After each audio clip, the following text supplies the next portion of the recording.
because that's what the gold stocks are telling us. The U.S. government in a $4 trillion a day market, which includes the euro and the dollar, and, you know, out of the $4 trillion, probably $3 trillion is between the euro and the dollar. So it's $1.5 trillion each day. Now, you tell me, how many days do you think that the United States government can manipulate the euro and the other 5 major currencies in the USDX? 1 or 2 days? That's it. So the euro is going to go right back up again. Gold's going to go right back up again. The shares are going to go up. Numismatics are going to go up. No, look, you go long and you stay long. We've been doing this here for 5 years, and we've been dead right all the way. And Melody's got the clients who bought in, $300 gold. What did we start at? 3-something? Yeah, it was hanging around 400. Yeah, I think it was 340 to be exact. When we started 5 years ago, think of the money that these people have made. Look at, they were buying numismatic coins for $450 that are selling for $1,700. They bought Agnico Eagle at $5. It went to 83.5. We've been right, and the other guys have all been wrong. Listen to us. Right, Melody? And it does make a difference who you purchase your coins for.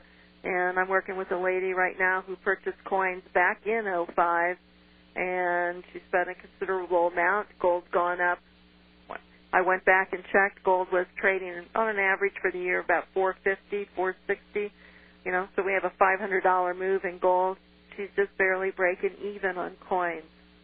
And I won't mention the company that she bought from, but it's a big one. No, I don't do that. I don't mention companies. It's a big one. I want to tell you something. I've seen the letter because I sent it to Melody, and it is absolutely criminal what a good portion of these dealers do to people.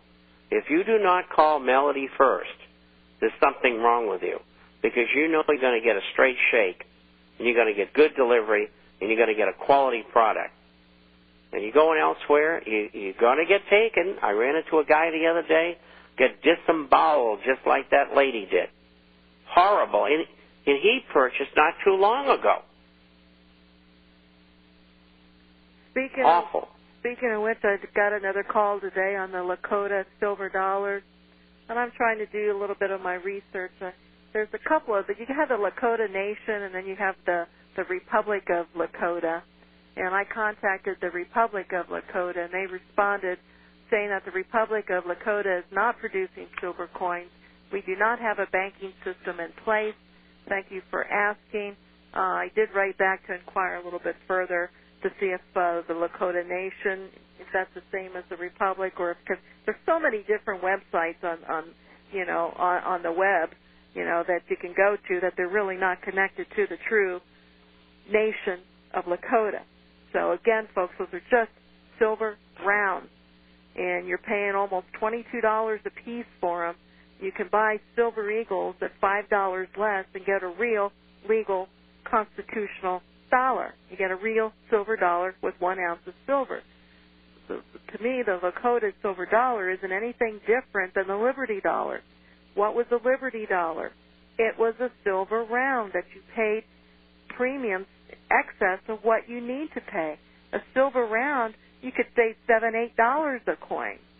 So, if you're making an investment into the product, you want to buy something that you don't want to buy a hobbyist coin. You don't want to buy a novelty.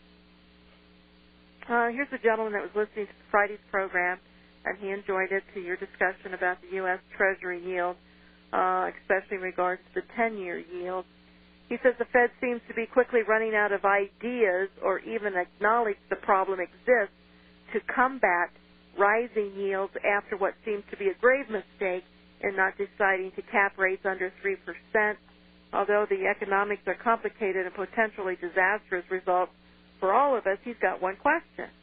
With the 10-year yield rising and subsequent steepening of the curve, what tools does the Fed have left to combat this at a time when they are drowning in a sea of trillions in debt without causing inflationary pressures and accelerated weakening of the U.S. dollar? None.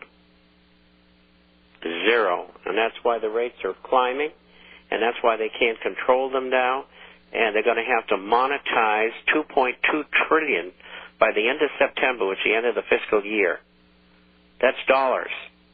And it's not only in treasuries, it's also in agencies and toxic waste. Now, would you want to buy U.S. paper? If that's going to happen just between now and September, what are they going to do after that? Is the next fiscal year going to be bigger? And the answer is yes, at least as much.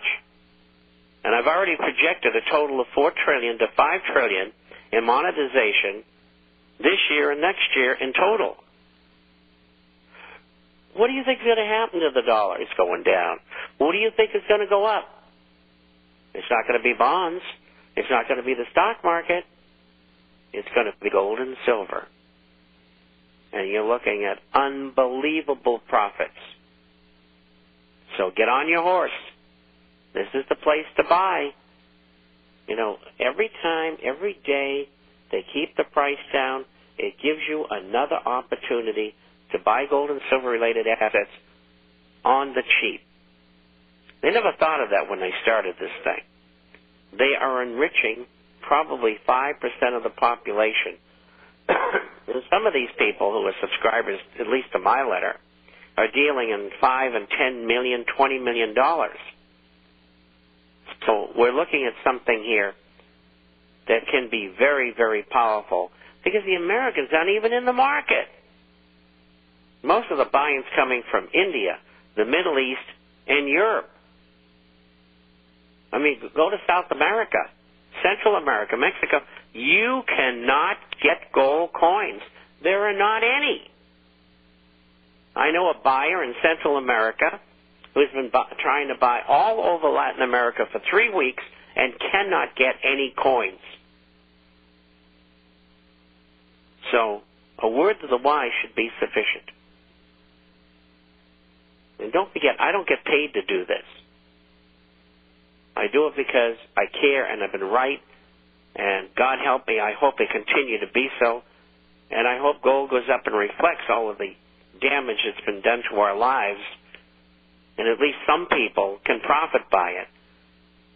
And maybe when this thing is all over, those people who are fortunate enough to learn what you have learned and have made great profits, you will help people who were too dumb to understand.